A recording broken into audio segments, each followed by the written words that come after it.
I'm in Essen, Germany. This is a Burstner Lyseo TD728G Limited motorhome.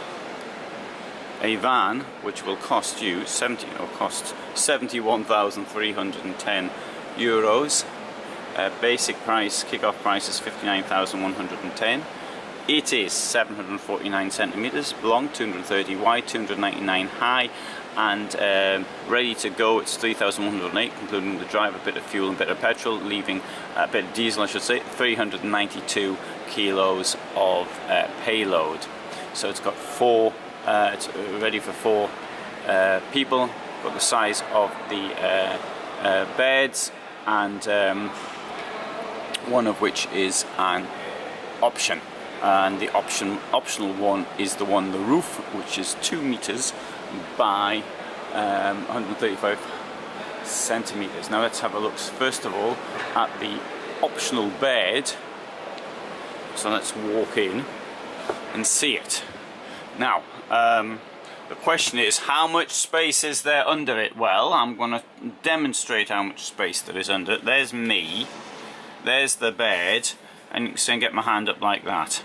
So I would say this, I'm 175 centimeters, and if you're much taller than me, it may be a problem. Then again, if you're not really all that much taller than me, then it may not be a problem.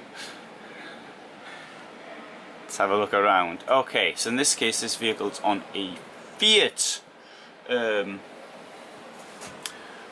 manual gearbox. Lots of manufacturers now are increasingly putting the gearboxes on automatic, and clearly the reason that's what people seem to want these days. Sort of the traditionalists, the old type want the manual, seem to be dying out as a breed. It's a choice of engines. You can have 130, 150, 170 horsepower, and although I personally think it makes much difference one way or the other. As far as the motorhome's concerned, you have a double floor, which is great for insulation to start off with, and also it allows you to have extra storage, and quite a bit of extra storage at that, as I shall now demonstrate.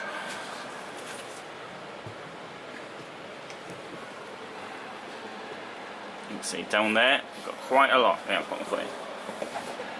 So it's a fair bit of stuff you can get in there.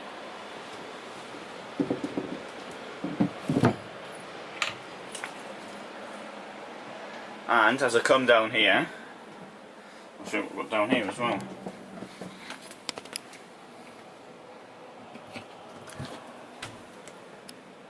There you have the ladder, which may come in handy for the beds, or the bed, depending on whatever you've gone for. Right, I'll show you the option here. There's the bed, comes down, and put the ladder up, then go up and down in the bed. Bed's controlled from up here. Got the electronic bit there. Put the key in, press the button down.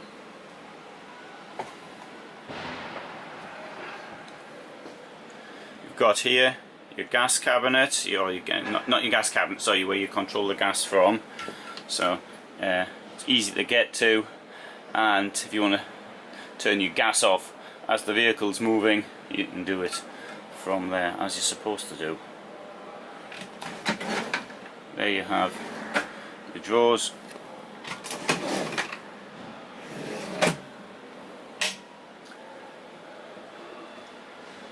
Sink, a reasonable size. 3-burner hob, standard.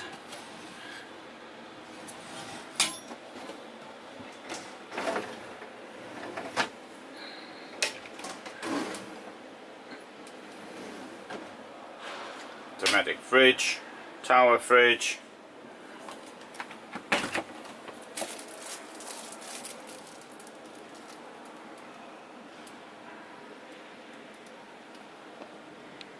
You got the storage above it as well.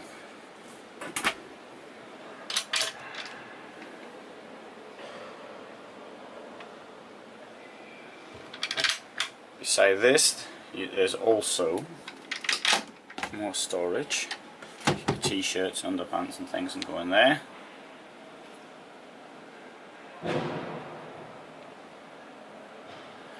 Now into the bedroom, 2 joinable beds. Should you so desire, lockers at the back with a skylight.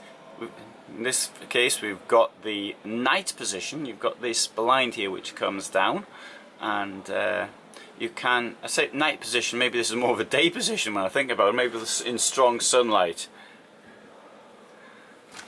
But this thing here will roll up, and there you've got your window. I'll show you down here. Right, now this bit here comes out to make a step, and within the steps also you've got storage. In here you've got your hanging space. Oops, sorry.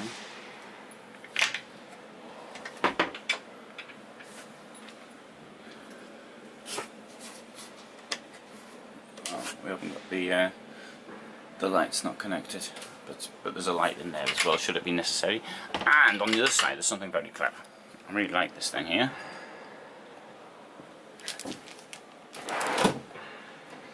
Slide out drawer.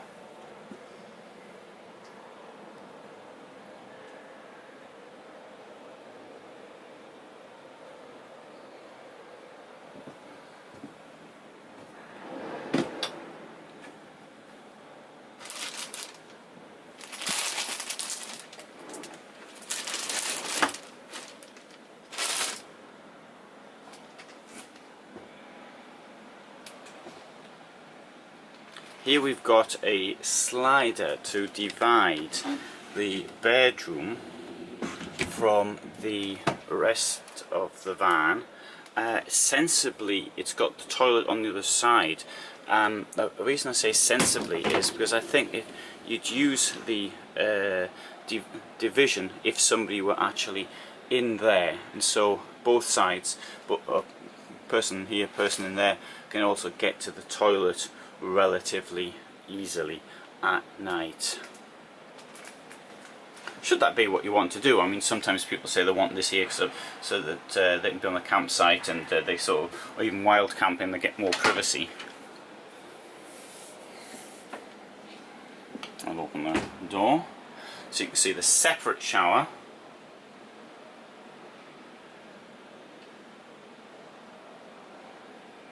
There's me. And we'll go into the shower. Sensibly, 2 plug holes in it with a moulded floor, allowing the water to drain off accordingly. And up there you've got a place to, you can wash your socks, you can hang them up on that. Or indeed you can leave your towels on that. There's a mirror.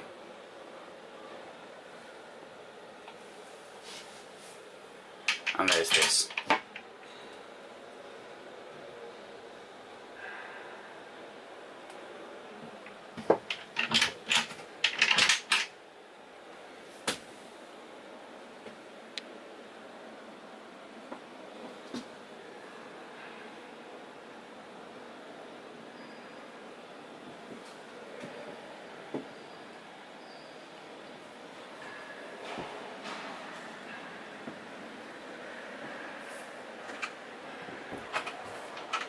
So what do you think of this van? Is this the sort of thing you like or not? I think it's got a lot of good points to it. Hard to fault it. Of course, any van you only really know once you've got it in action how good it is. And I get questions like, can't I talk about the quality of the build? The thing is, the only way you know how good the quality is, here's a good way of doing it. You can run it up and down a street with cobbles in several hundred times and find out what comes wrong with it. I went to the Hymer Group's test track for this. I saw the way that they tested the vans, and that was one of the things they did amongst the others. Bürstner's part of the Urban Hymer group. This is one of the advantages of buying from a big manufacturer, because you will know that they have done these things, the tests, to see how resilient and how tough the van is. So that's what it really comes down to. Quality is something you can tell, I think, only with use. Sometimes things look flimsy and they're not. Other times things look tough and they're not. So I put that in as a sort of a warning. And if you take a van out, a used van, you take it out for a test drive, what you would want to do, I think, is to take it down a cobble street, or a street that it needs a bit of attention to it, or something like that.